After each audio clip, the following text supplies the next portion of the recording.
to another episode of Subculture. I'm Dave G, and joining me right now is my co-host, the other Dave G.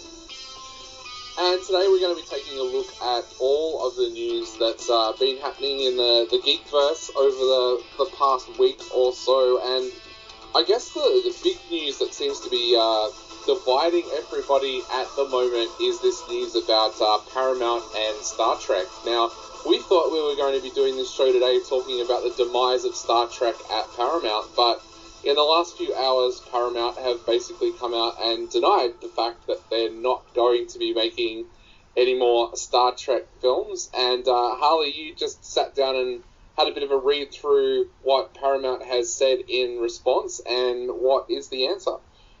Well, it's the TV properties are going very strong, so I think what's basically people have picked up on is that they're continuing with those and building on those a lot more. Like there's plans of further series to be created. So I think people have kind of picked up on that, and their repeated dropping of, the fourth Star Trek movie of the current franchise, kind of on again, off again. But, they probably might as well let that go now because it's been so long.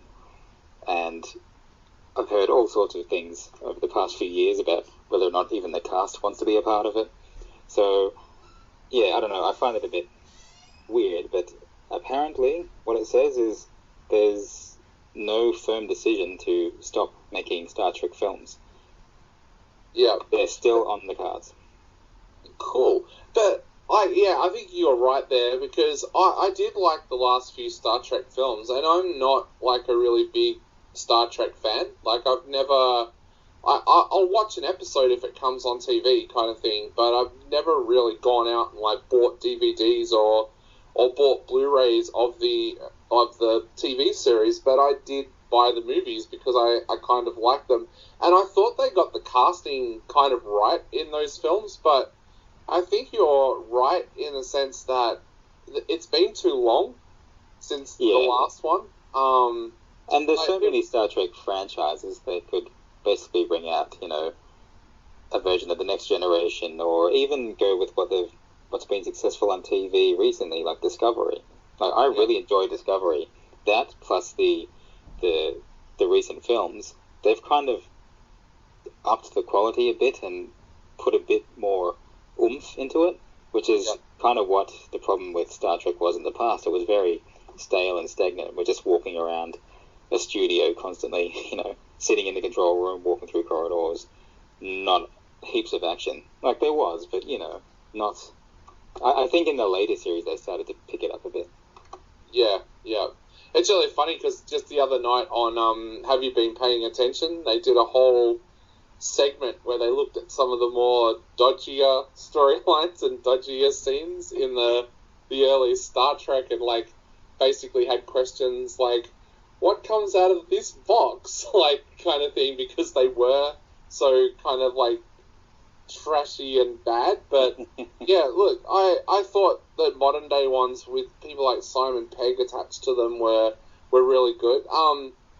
It's been really weird over the past couple of years, though, because I think everybody has been waiting for that fourth Star Trek movie, and there's been so much speculation over it. Well, I always thought it just wasn't going to happen. I mean, with one of the actors dying, and I think there was some issues from the other actor's point of view about continuing, whether it was to do with production or payment or just honouring the deceased, I don't know.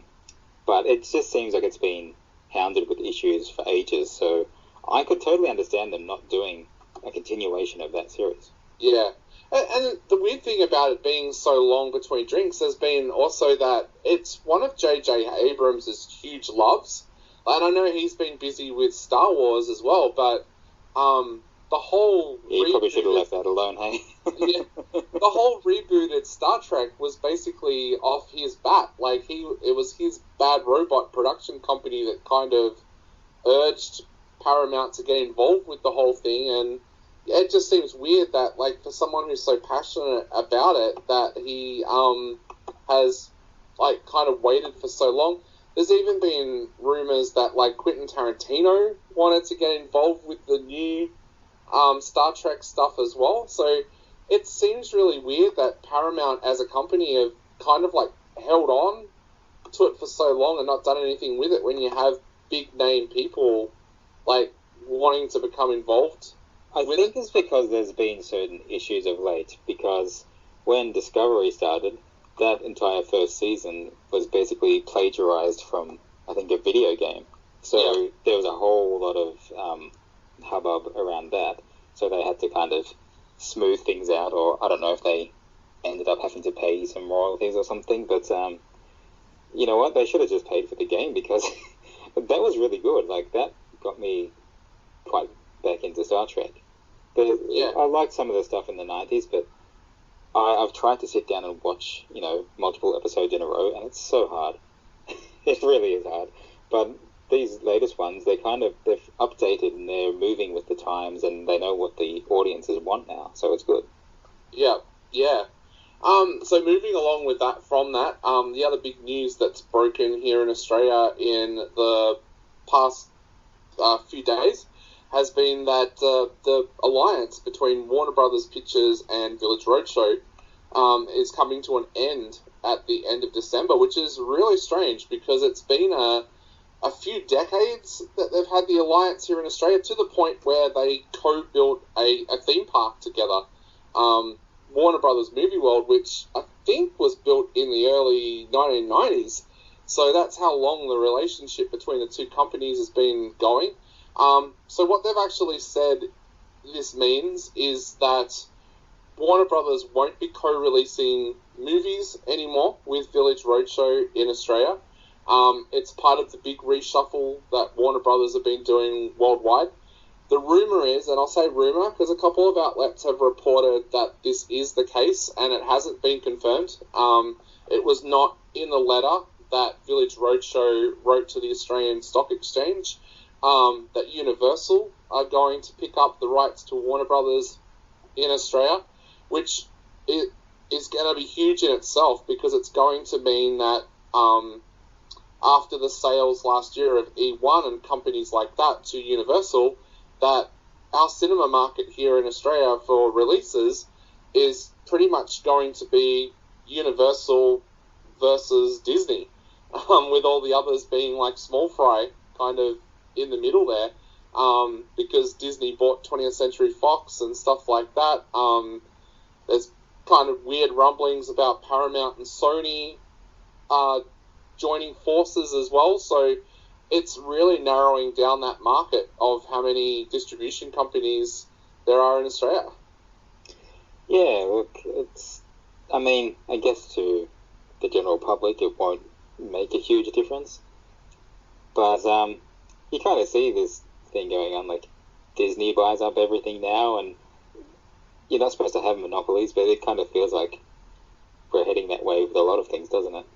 Yeah, it does, and that's what I mean. Like, it's going to be really weird that, and the weird thing is for those of us who work as reviewers is it still feels like each company still has its own identity. Like, really the only thing that kind of changed with how we get invited to movies was that Disney suddenly was inviting us to Marvel movies, but with all the other companies, not all that much changed. Like, even though 20th Century Fox got bought by Disney, they still do their own publicity here in Australia. The same, E1 kind of did dissolve and go into Universal, but I don't think people are going to see a huge difference with the way that Warner Brothers movies come out in Australia. Other than, I wonder whether Village Roadshow will still have like 20 sessions a day of a Warner Brothers movie when it comes out, when it's a blockbuster, and I wonder whether it'll have a bit of an impact on some of the smaller Warner Brothers movies. Village Roadshow had this tendency of bringing out some of the smaller Warner Brothers movies and just having them on at 10 o'clock in the morning, one session a day. Like last year, the movie The Kitchen came out, which is a DC Comics Warner Brothers co-production, with Melissa McCarthy, and Roadshow pretty much did no publicity for the film, and people didn't even know it was out. So I'm guessing that will possibly change with this whole reshuffle of distribution deals. So that might be the only change that we really get to see as consumers here in Australia.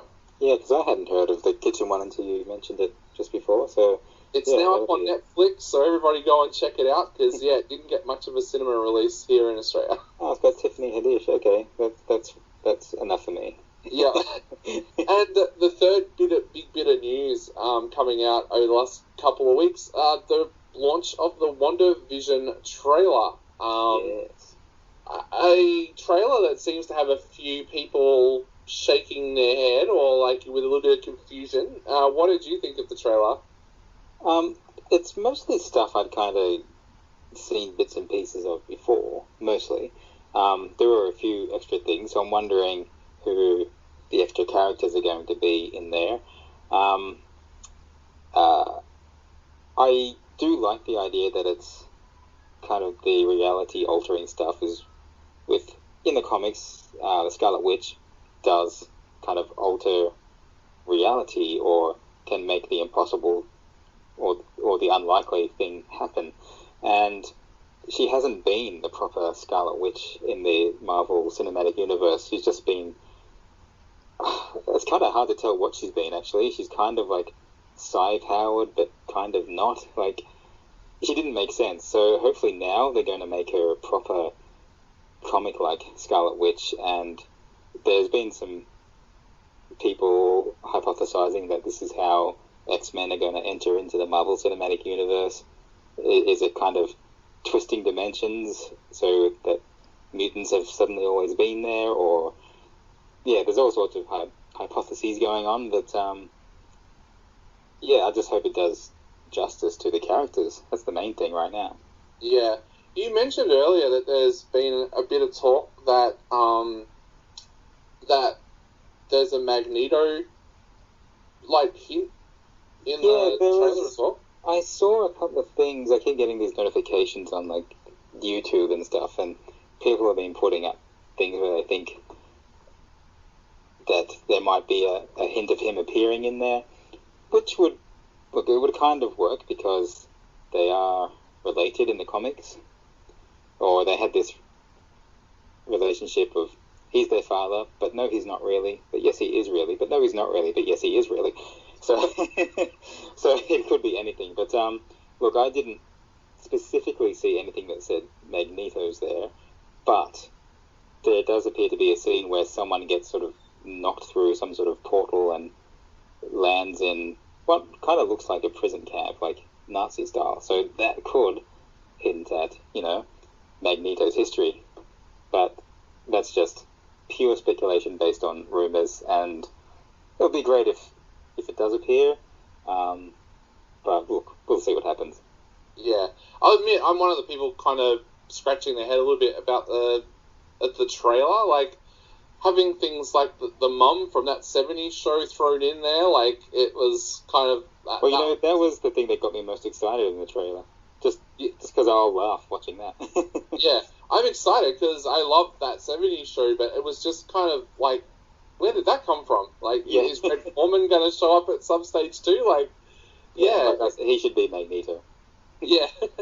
It is. It's kind of weird, and I kind of like, though, that Marvel's doing something a little bit different, because, like, it has started to feel a little bit that their movies are all very similar, and their TV shows were very similar to the movies, and so it's kind of interesting to see them branch out a little bit and perhaps do something a little bit different. So, well, I think there's a big thing going on with all these stories about the multiverse.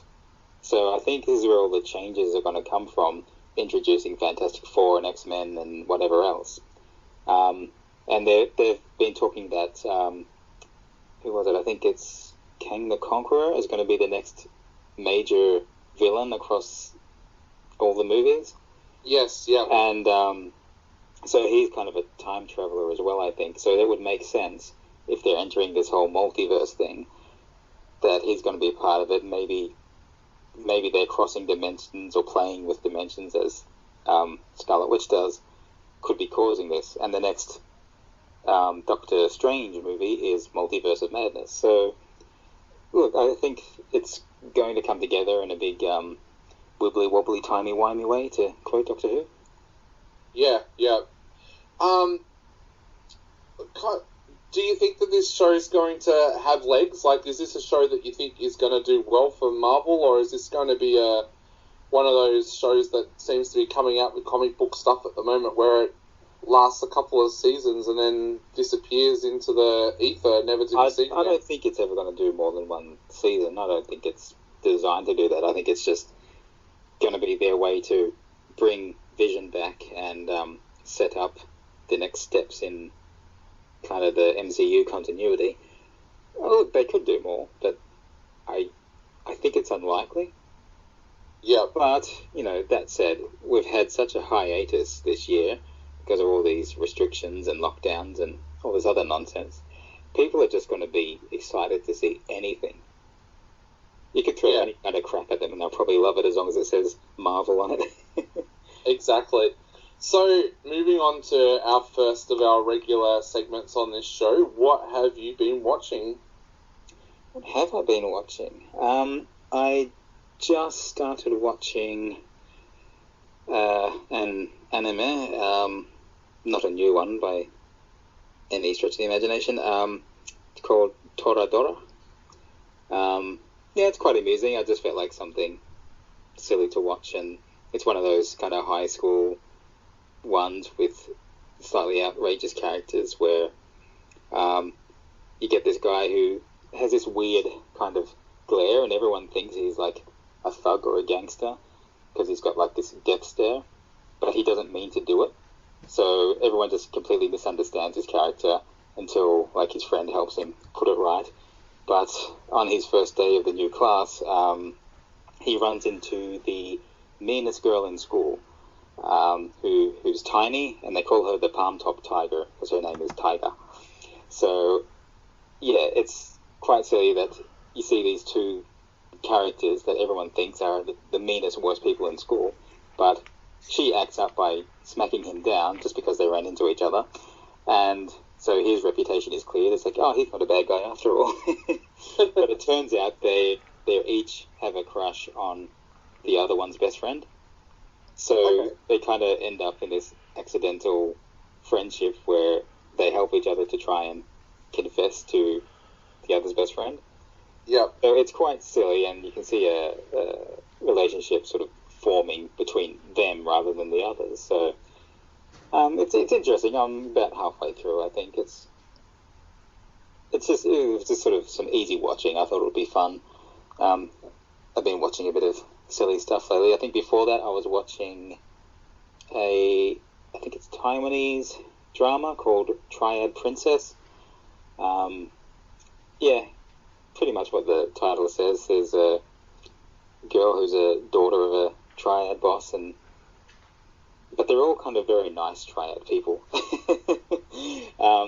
It's a bit unusual. You kind of think all these triad movies you watch that complete thugs and everything, and while she's kind of punk and stuff, she's a great fighter, but she seems to be very much a good person, and she has a crush on this actor and quite accidentally keeps crossing paths with him until they kind of fall in love with each other. But then there's all this will they won't they thing because the relationship could affect the other, and but that's due for a second season by the looks because it sort of ends a bit cliffhangery, so hopefully that comes sometime soon. Cool.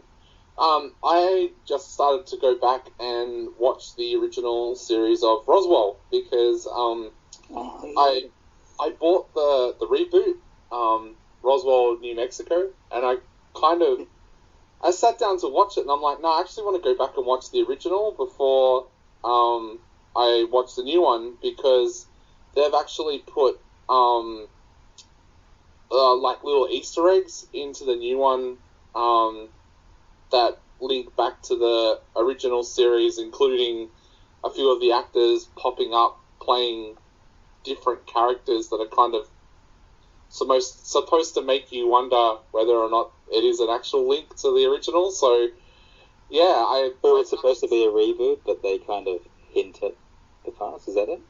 Yeah, it's kind of weird when you actually read about it, because it's supposed to be just a new retelling of the novels that the original Roswell was based off, but a few of the actors from the original Roswell pop up in this new one playing people who live in the town.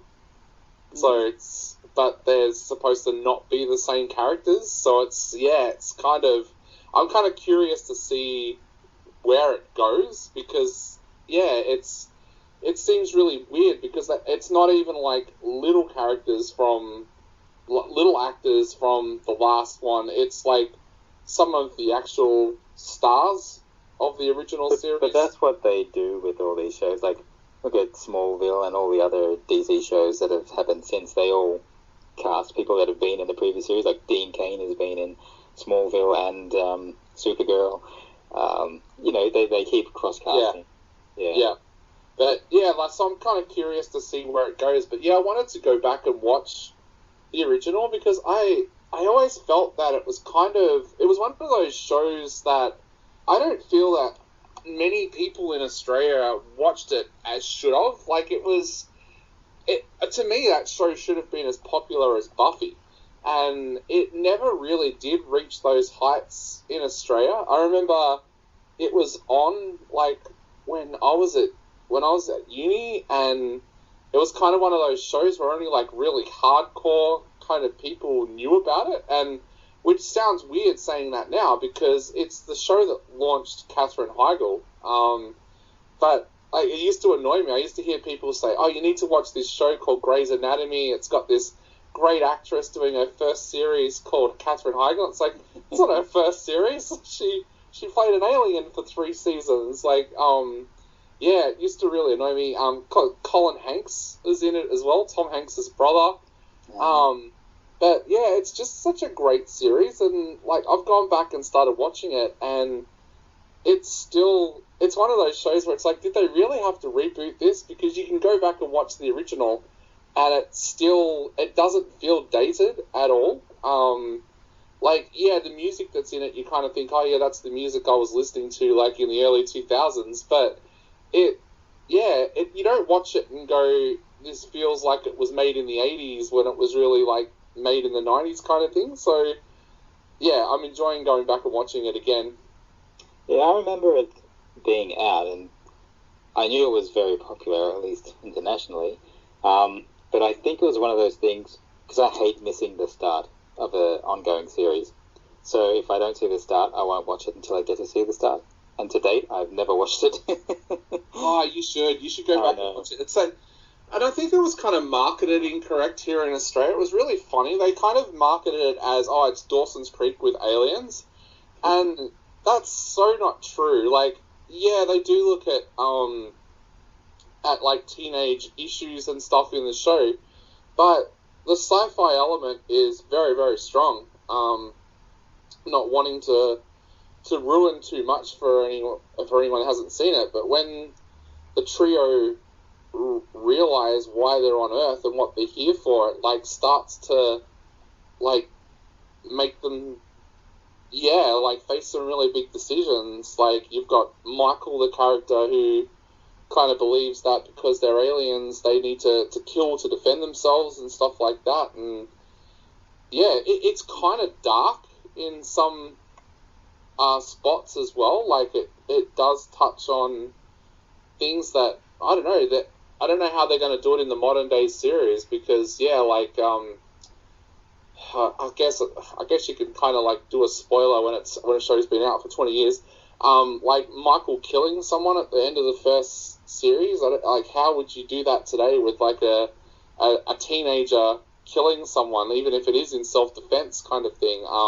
I think you can, as long as they're not female or of any ethnic origin, because it will be seen as not woke.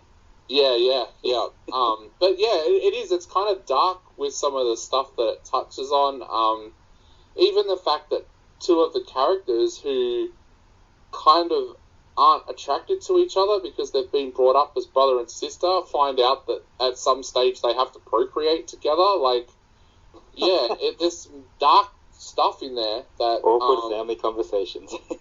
Yeah, there's like some really dark stuff that's in there that gets brought up. So I'm kind of interested to see whether they've kind of toned it back a little bit with the modern day tellings. But I'll get back to you all with that after I finish watching the original series and then start on the new series. Yeah, let us know in a future episode how the comparison goes. Exactly, I will. And yeah, now it's time for Bring It Back, and this week the Bring It Back comes from you. Yes, it does.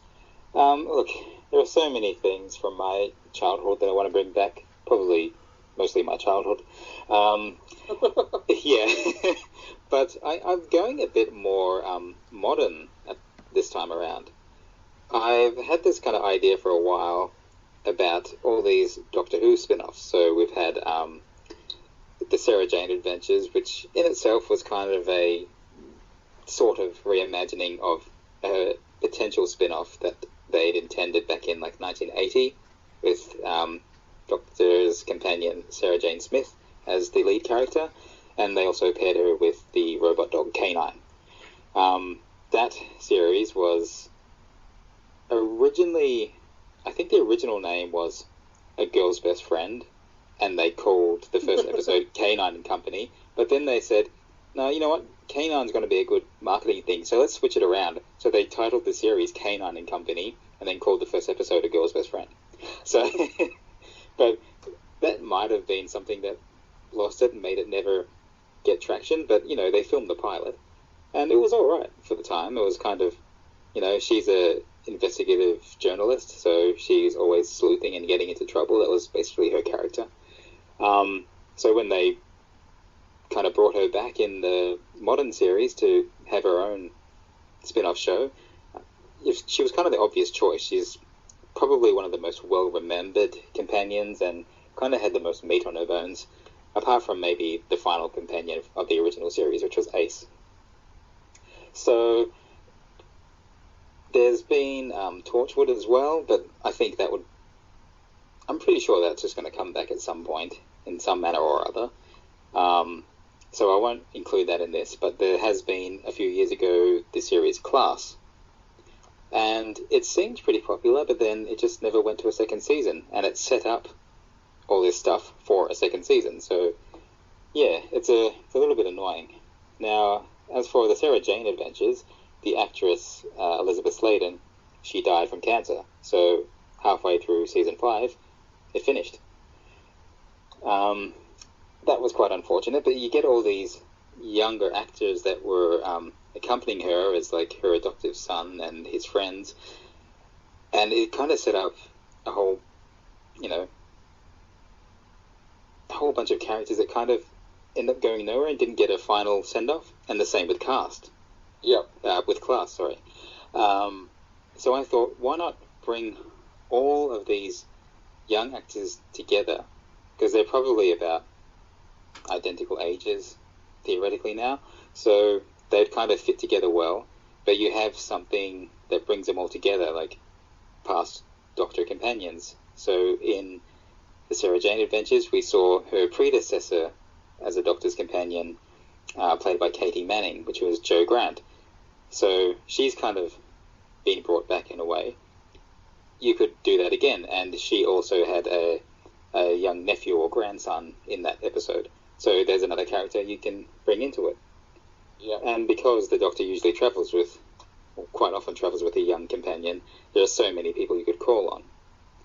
Now, before I mentioned that probably the other best fleshed out character of the original series was Ace. And they kind of hint at Ace every now and then through these spin-offs and other media. A book was published, I think, last year or the year before, which was basically written by the actress Sophie Aldred, who plays Ace. And it was kind of the story of what she was doing after leaving the Doctor. She has this foundation called A Charitable Earth, and she encounters the current Doctor, the 13th Doctor, played by Jodie Whittaker.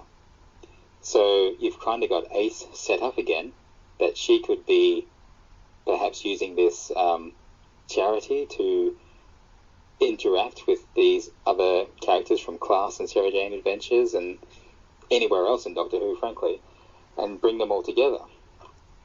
So my idea for Bring It Back is actually chucking all these elements back together and making something new for a change. Yeah, cool.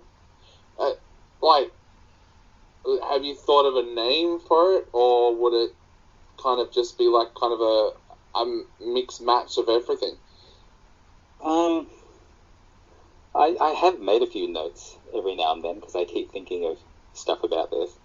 I don't know if I did put a name to it or not. I probably did at one stage, and I thought, oh, that's insightful, and then forgot about it. Yeah. So I'm not sure, but look, I think the important thing is to sort of get all the cast and the characters together. You've kind of had hints as well in, let's see, when Peter Capaldi was playing the Doctor. In his last season, he had the companion Bill Potts, played by Pearl Mackie. And in one episode, she moves in to a house with a bunch of university friends. And one of them is called Harry, and he mentions his grandfather in the story. Now, apparently what that is supposed to relate to is that his grandfather is Harry Sullivan, who was a companion to the Fourth Doctor in his first season, along with Sarah Jane Smith. Ah. Now, it's not really clear in the story, but if you do some reading, it's kind of, that's what it was hinted at. So you kind of think, oh, well, we can bring him back in because there's a link to kind of Sarah Jane again through Harry's grandson, because the actor who played Harry Sullivan, Ian Martha, he died many years ago, so he won't be coming back. But yeah, look, there's a lot of things you can feed on, and with a series that's been around since 1963 and had several spin-offs, there is so much you can work with. Yeah. Being kind of a younger cast as well, you get that different age audience. It's not necessarily family like Doctor Who is. It will be more teen to early adult, I think. Yeah. Would you have one of the Doctors appear in it, or would it be kind of completely separate in that it would be the other character stories and not a Doctor story as such? It should predominantly focus around these spin-off characters. But totally, you have to have one Doctor or another turn up once in a while. Not like every series maybe, but every couple of series it would be good to have this character that brings them all together again. I mean, that's how Class started, actually. The Doctor rescued two of the characters and put them on Earth in human guises. And, kind of left them there. So he appeared kind of start and end sort of like a couple of times just to set things going and put all the pieces together. But, it wasn't about him. He was just kind of a means to an end. I guess a big question, which actor would you like to see play the Doctor if they made an appearance? Wow. This is the thing. I think it might need to be, look, I think to first sell it as a new thing, it would have to be whoever the current Doctor is. So if it was going to be made this year or next year, you'd have Jodie Whittaker being the first Doctor to kind of make an appearance to kind of sell it. But after that, you look at who's in the cast and who they've interacted with. So the characters from Class, and if Bill Potts and her friend Harry are in it, then you might want to have the 12th Doctor, played by Peter Capaldi, in it, make an appearance. But then if you've got characters like Ace or Joe Grant, there's the 7th Doctor and the 3rd Doctor. Unfortunately, the 3rd Doctor has passed, so that won't happen, but Joe Grant has met the 11th Doctor. So there's lots of crossovers you can have. And in fact, if you go mental on some big multi-series, multi-platform kind of anniversary event for the next big anniversary of Doctor Who, you could have multiple Doctors appear with all these characters, and it could be a big thing. Yeah. And why should Rose Tyler appear in it? That's just a personal question of mine, because I noticed that they're actually been doing something with her character recently as well, called Rose Tyler, the Dimension Canon. Yeah, I think that's part of the Time Lord Victorious thing they're doing at the moment. So it's across comics and books and audio adventures and apparently escape room things. So I don't know if we'll ever see escape rooms here in Australia, unless they're doing them virtually or something, which may be the case. But yeah, I think she might be part of that. So it's basically the 10th Doctor at the end of his time decides that he's going to be the Time Lord Victorious, which she mentioned in one episode. I think it was The Waters of Mars, where he tries to save someone who historically has to die to keep history on track. But he decides he's the last surviving Time Lord and he can make the rules, so he saves her life, but then she ends up committing suicide afterwards because she's scared of what he just turned into. Yeah. So it sounds like Billy Piper's open to go back to play the character, so would you look at putting Rose into your show? I think it would be a great kind of crossover. Like, I don't think she'd be a main character, but as a crossover kind of character, I think it would lead into a big story, and that would bring in the Doctor and other characters, perhaps people from UNIT, the military force that usually handles the otherworldly matters. Yeah. And one of my favourites, because I've got to meet him and interview him a couple of times, and he's also great, Mr. Barrowman himself. Would you have him come into it somehow? Well, he's, popped up in the most recent series of Doctor Who, so he's kind of coming back in a way, so I think he's going to appear again soon, if not in the end of year special, then maybe in the next season. I'm not sure what they're working towards, but you get the hint that he is coming back. Definitely, I think there needs to be a new Torchwood series. I think a lot of people are kind of clamoring for it. Yeah. Awesome. But I think he could cross over into it. But this is why I say it's such a kind of a fluid platform, because you've got so much history to work with. You can do just about anything. Yep. Awesome. Well, I definitely would like to see this come back, because, like you said, like, the Doctor Who universe is such a vast universe, and it sometimes feels like it gets underused. So, yeah, I would really like to see this and to bring back some characters that that Whovians love to the core, kind of thing. Yeah, so anyone at the BBC who's having a listen and realises that I'm a genius, please give Harley a call via the Subculture Entertainment website or Facebook page. Well, that leads us into our other regular segment that has been getting a life of its own just recently, the Casting Couch. We asked for people to actually write in and let us know, like, what TV shows, movies, whatever you would like us to kind of recast, and one that really stuck out for us came from a listener called Alison, and she actually asked us to recast what we would recast if we were going to do a brand new Teenage Mutant Ninja Turtle film. And for sending in her request, Alison has actually won a copy of the brand new movie Think Like a Dog on DVD, and it ties in perfectly well with what we're talking about, because it stars Megan Fox. So there you go. really, really well, and that's thanks to one of our sponsors, Defiant Screen Entertainment, and Think Like a Dog is out right now on DVD. A great little film, I've got to say. It's a family film. It stars Gabriel Bateman, who is doing so many great things at the moment. He was in Child's Play last year. It's got Megan Fox in it. It's got Josh Duhamel in it, for anyone out there who loved the Transformers franchise. So, yeah, go and check out Think Like a Dog, which is out now through Defiant Screen Entertainment. But our casting of Teenage Mutant Ninja Turtles, this really, really got me thinking, and it was really funny because I narrowed it down to 3 key actors and 1 actress, of course, so quickly that it was like, man, why haven't they already done this kind of thing in Hollywood? So I'm kind of eager to find out whether my 3 match your 3. So, well, see, this is the thing, because Teenage Mutant Ninja Turtles is one of those things that's been rebooted so many times and kind of had different versions of itself. So, I mean, for me, I want to go back to the classic where April O'Neil is the reporter.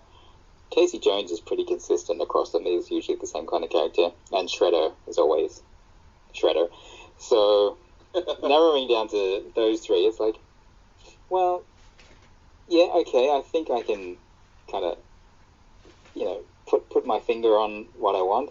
But I'm giving some options based on whether they want to do kind of the classic Ninja Turtles or if it's going to be one of those sort of recent ones where April's been a young girl, that sort of thing. So I've given some kind of leeway options with actresses of slightly different ages who could play younger or older. So my pick for April, I first thought someone like Jenna Coleman from Doctor Who and The Crown. I thought she's someone who can carry and, could carry the series. I kind of like the way she is. She's got a bit of energy, so I think she could do that April O'Neil kind of running around getting herself in trouble sort of thing.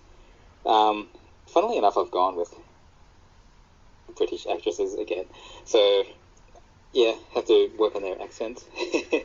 I also thought, for a slightly younger vibe and not being so traditional, I thought Pearl Mackie, who played Bill Potts in Doctor Who as well, companion to the 12th Doctor, that was 2 years ago. So, again, not traditional, white girl reporter. She could be something else. So, she's black, she's got a bit more kind of something to her, like a different attitude, which I think could be really interesting in a modern take. But then I thought, okay, if we're going to go for a slightly younger vibe, or someone who can play that age or look younger if they wanted to do it younger, but not have to cast like a teenager, Chloe Grace Moretz. You got one of mine there. Yeah, I thought it would be. Yeah. So I figure she's still at the stage where she can play young girl, but she's not really young girl anymore, even though she kind of looks like it. Yeah. But I also thought, I always like to throw something just out of the box kind of weird suggestion, and I thought Aquafina. Oh, yeah. Just as something weird, and I thought, okay, that just makes me think, we could go somewhere really unusual with this. So who did you have for April? So my first choice for April was actually Chloe Moretz because I just really think one of my things that I've kind of not liked in some of the reboots has been they've almost made April like having no kind of backbone of her own. It's like she needs Casey there to be her protector, or she needs the Turtles there to be her protector. And I'd kind of like to see that evolve a little bit more to the point where it's almost like that she kind of has that ability to evolve as a character and end up being able to stick up for herself a little bit. Like, yeah. And that Chloe Grace Moretz can do that. That she does have the ability to do action sequences and stuff like that. So, yeah, that was one of the reasons why I thought she would be a good choice. Somebody else I thought of was, and this is probably going outside the box a little bit compared to the movies that she's done, but I was thinking a little bit of Joey King. She's kind of been almost typecast into that kind of comedy role of late, but I think she's young enough to be able to play an interesting April if you actually gave her the opportunity to. So, yeah, I know that a lot of people probably laugh at that idea because, like, the franchise that she's kind of most known for is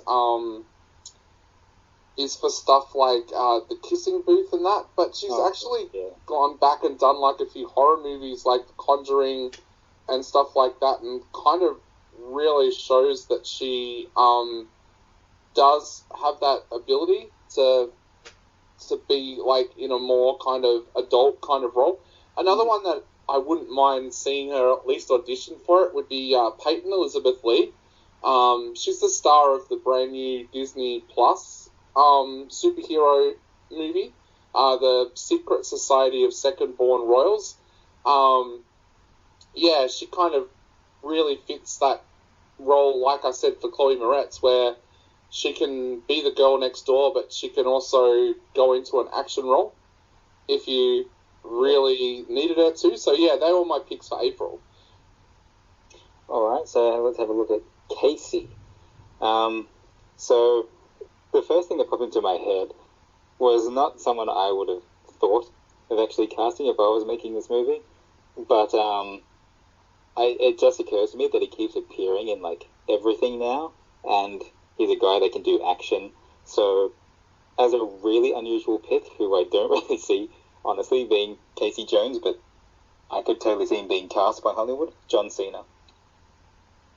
Oh, really? Oh. I wouldn't pick him for the part, but it's like, he could do it. He's the physical guy. I can see him swinging around like golf clubs and hockey sticks and, all that stuff, like traditional Casey Jones. Yes, I don't know why John Cena popped into my head. He's in the next Suicide Squad movie. Hey, he's been an animated crossover with Scooby-Doo, so why not, I try to think of some other people that I would kind of like to see. I'm thinking maybe Tyler Posey from Teen Wolf fame. Oh, yep. Maybe, well, there's a character I really like, and I'll mention him later. So he could play Casey, but I could totally see Hollywood wanting to cast him potentially as Shredder because he's American and he looks Asian, but he's not. But see, I'm a stickler for a Japanese character should be Japanese, so call me racist if you like. But look, a couple of other suggestions I had was maybe someone like Michael B. Jordan. Oh yeah, yep. Or if you remember this series Merlin on BBC, Colin Morgan.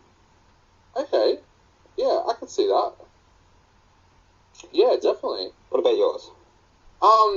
So my number one pick, and this is, I don't know, like, my way that I see Casey Jones is I've always wanted to see him, like, be a little bit younger than what they've done in the more recent ones. I had KJ Apa as my... yes, I would say that, yeah. As my original, my original Casey Jones. I just think that, he's one of those...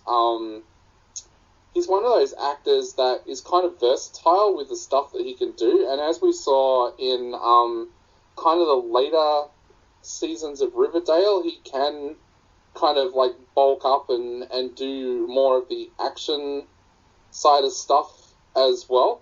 Yeah, I think he'd be a great fit for it, actually.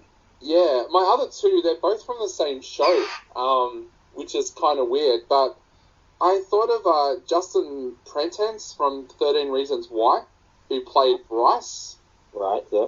In that. So he was like a bit of a bad character in 13 Reasons Why, but I thought he's kind of got that pretty boy look about him, but he can also, like, we saw in the show that he can play more of the violent kind of part. And I also thought of Ross Butler from 13 Reasons Why as well. It's funny, I'm going to bring that up again later, actually. For some reason I just thought, like, a little bit of an out there kind of pick to play, to actually play Casey Jones, but I think it's a role that he would actually really, really fall into. But yeah, if they said to me, money is no issue, go out and get an actor to play Casey Jones, I would go KJ Apa, number one. Yeah, totally. Alright, so let's move on to Shredder. And this is where I laugh because my reaction is like, oh, Hollywood is going to just cast anyone who looks vaguely Asian. They're not going to be serious about it. And funny, I was kind of looking through actors, and one of the first ones I wrote down, who was American, and I kind of laughed because I said, well, what are his credits? He played Shredder in the last lot of movies by Michael Bay. I'm like, okay, recasting, not that one. So, but I had a bit of a look through, and I thought, so here's an actor I wanted, potentially more for Casey, but again, because Hollywood won't be as rigorous as me and cast specifically Japanese actors. Manny Jacinto, if you know The Good Place, he plays Jason. Yeah. Look, he's really fit. I reckon he'd be great for Casey Jones because he can do the. I'm sure he can do the action. He's physically, capable, but he's got a good comedic side to him. So I would prefer him for Casey Jones, but again, like I said, Hollywood is like whatever. And then Ross Butler is another one. If they were going for a slightly younger feel, that's why I mentioned those two as well. But I think Shredder should be older, even just a little bit older. So I came up with some Japanese actors I like. One is half Japanese, half Taiwanese, I think, from memory. So he's been in a lot of films done by Wong Kar-wai, who's one of my favourite overall directors of all time. So if you know movies like Chungking Express or Fallen Angels, he's been in that. Action-wise, he's been in House of Flying Daggers. So I think he could do the physical stuff. And again, he's a little bit older now, so I think he would be more suitable for Shredder. I think he's born in 1973, so not too old, just kind of the right age, I think. Yeah. So he's kind of my go-to, but there's also I don't know if there's something I can mention that you probably wouldn't have seen this actor, and again, this is one of those ones that casting Japanese actors who can do action stuff kind of look the right age to play Shredder. He's been in a live-action version of JoJo's Bizarre Adventure, Diamond is Unbreakable, and some people out there might know the series Kashern. If you know that one, he played Tetsuya Azuma, the character Kashern. His name is Yusuke Isaya. But again, don't know if he even speaks English. But look, I'm looking for people who can carry a movie as a lead character kind of thing and have physical abilities. So, yeah, if he could do the English, yeah, definitely I would cast him. As one more option, again, Japanese actor, may or may not speak English. I couldn't really tell you heaps about this actor, and there's probably nothing a lot of people out there are super familiar with. But if you like old anime, there is a version of Space Battleship Yamato that he played a part in. I think it's a live-action version, I'm not sure. But his name is Shinichi Tsutsumi. He's done quite a few video game kind of voices and stuff as well. Yeah. So I can see in his history that he's done, a bit of physical stuff. But he's casting a much older Shredder. So he was born in 1964. So if you want someone if you think of Splinter, he was kind of the old rat, kind of who raised the turtles and taught them ninjutsu. So I thought, maybe we need to cast someone who's a bit like that, a bit on the older side. So that's why I chose him. But really my absolute go-to choice is Takeshi Kaneshiro, because I'm familiar with his work, and I think he'd be perfect. Yeah. So for mine, I went down a whole martial arts route in that I would really like to see a kick-ass Shredder that would actually, if you looked at him in a fight, actually looks like he knows what he's doing. So my number one pick was Aiko Iwa, who most people who just watch English films would not know much about, other than the fact that he was the star of The Raid, the martial arts film that kind of like took the world by storm. He has made a couple of American films since then. He was in Mile 22 with Mark Wahlberg, and he appeared in the comedy Stuber, where they wanted him to play like an Asian triad kind of character. But he is just absolutely phenomenal. He's one of those people who was cast in martial arts movies because of his martial arts skills rather than his acting ability, but then has showed, like in movies like The Night Comes For Us and Triple Threat, that he actually can actually act as well. So I think he would make a really, really good Shredder, in the sense that we know he can pull off the action sequences, and he's one of the best martial arts experts in the world. So the fight scenes would look absolutely spectacular. As you know, if you've watched The Raid and The Raid 2, he's one of those actors that doesn't like having a stunt double. So if you see him fall off a building or get hit by a car in a movie, it is actually him. I saw him in a Netflix series I was watching a few months ago, Wu Assassins. Have you seen that? No, I haven't, but yeah, I might have to check that out. That's how I came across him, because he's like the star of that. He's actually an Indonesian-born actor. Yeah, he is. And I thought it was like really quite impressive. He managed to carry the series as the lead, and yeah, his martial arts skills are fantastic. So yeah, I'd totally back a choice like that. Yeah, my backup choice was, and again, this is probably someone that not very many people that watch English-speaking movies will know about, but because of my work with the Phuket News, I watch as many Thai movies as I do English-speaking movies. An actor called Cha Phanom. Now, in English, you would probably call him Ja Phanom, which most people do because it's spelt J-A-A, but it's actually said as Cha in Thai. You would probably actually know him more as Tony Ja or Tony Cha. Yeah. Because he's done a few English-speaking movies in with that name, but his Thai movies, yeah, his Thai movies are just absolutely amazing, and he's also got the training as a choreographer, a stuntman. He can direct his own movies. He was a Buddhist monk before he was an actor, and yeah, I just think that he would make it a phenomenal Shredder as well. Like, it's probably of all of my picks, they're the two that, like, I wouldn't mind if either of them kind of played Shredder, because they both do such amazing work in the movies that they do. So they would be my two picks for Shredder as well. Yeah, and I think, I don't know, I'd like to see them if they do a brand new Ninja Turtles kind of movie franchise. I'd like to really see them go into some depth with the characters, especially someone like Shredder. Like, you really want to get a sense of his motivation for stuff. Like, there was a bit of it in the original movies, but I don't know, I think you almost want to see a little bit from his point of view, and one of the actors that could bring the depth to that, as well as the menace and the physical abilities, if you can cast that, you've got it made.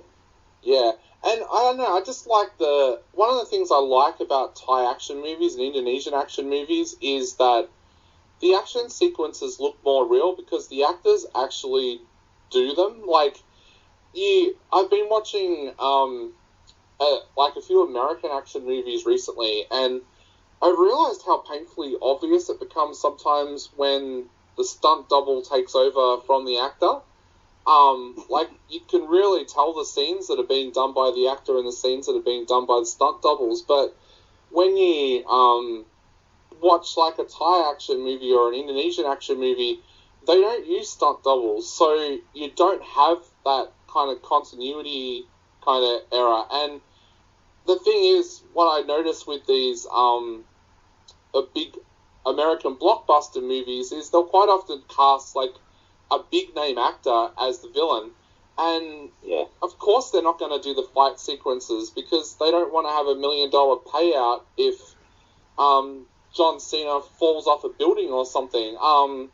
So I really would like to see that in like a Teenage Mutant Ninja Turtle movie. Like, these are movies that are supposed to kind of embrace Asian culture, but quite often their fight sequences kind of look kind of clunky. So yeah, I'd really like to see that. Like, yeah, I agree. Like modern kind of action films made in like Hollywood or wherever, there's so much sort of wire work. You can kind of tell when they're kind of dangling from a wire and not kind of landing naturally, kind of thing.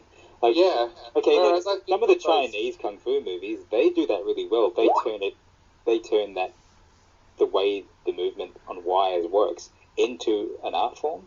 So I think this is where you need to get a director who is from Asia and has experience doing these kind of martial arts films, as well as good character and dramatic sequences. That's what, like maybe my dream there would be actually to get Cha Phanom to actually direct. Oh, yeah. Like, because he does actually have a history of directing as well. Like, yeah, maybe actually use Aiko as Shredder and then get Cha to actually direct the film. So, because it's absolutely amazing. When I was in Thailand, we actually saw the sequences being done for an action film. And it was happening like on a building construction site, and the only reason you knew that a film was being shot was because you saw the cameras. There was no like great big airbags or anything if the actors fell off the side of the construction zone or anything like that. It was literally like these two guys doing a fight sequence on scaffolding on the side of a building site, and if they fell, they were going to fall directly onto concrete. Like, it was kind of scary to watch, but amazing. And if you've ever got the opportunity to watch the documentary about the making of the raid, so many stunt guys got hurt on that film. Because there's actually one, and it was always kind of mentioned as an urban legend, but apparently it's not an urban legend. If you watch the sequence during the car chase, there's a stuntman who gets hit by a car. Apparently that wasn't like meant to happen. It actually did happen when they were filming it and just left it in there. So, but there was lots of actors in that, lots of stunt doubles in that film. I shouldn't say stunt doubles because they were playing their own character, but a lot of guys doing stunts in that film that suddenly hit a window and realized it was real glass and stuff like that. So, yeah, it's one of the thrills of going back and watching the raid is watching this. What's his name? Jackie Chan. He's famous for that. He always did his own stunts, all his fight sequences. The amount of times he's injured himself on set is phenomenal, but he keeps on going and keeps making these movies even today. Yeah, I think Jet Li's a little bit the same as well. I think there was stories about Jet Li hurting himself on of Kiss of the Dragon and stuff like that. So yeah, that's why for me Shredder really has to be played by a martial arts expert, because I just see so often with Shredder, he becomes a clunky character because they go for an actor that can kind of deliver the lines, but not an actor that can deliver during a fight sequence. Yeah, look, it's interesting as well because you get him in that big spiky suit of armor, and then you got these guys in turtle suits, unless they're just animating them, and then you got guys with like balls sewn to their costumes. Yeah. To their tracksuit. So you kind of need someone who can handle what the role entails, which is the wardrobe and all that stuff. Yeah. And still be able to do those kick-ass fight sequences. Yeah. So, if you're out there and you want to send us something for the casting couch, get in contact with us either through the Subculture website or through the Subculture Facebook page. And, we're only too happy to have a stab at casting something through the casting couch. But that's it for this episode. I just want to again thank our sponsor, Defiant Screen Entertainment, for providing our prizes for the last couple of weeks. Yes, thank you. Yes, I've been Dave G. And I have not been Dave G. And we'll be back very, very soon with another episode of Subculture The Podcast. Bye.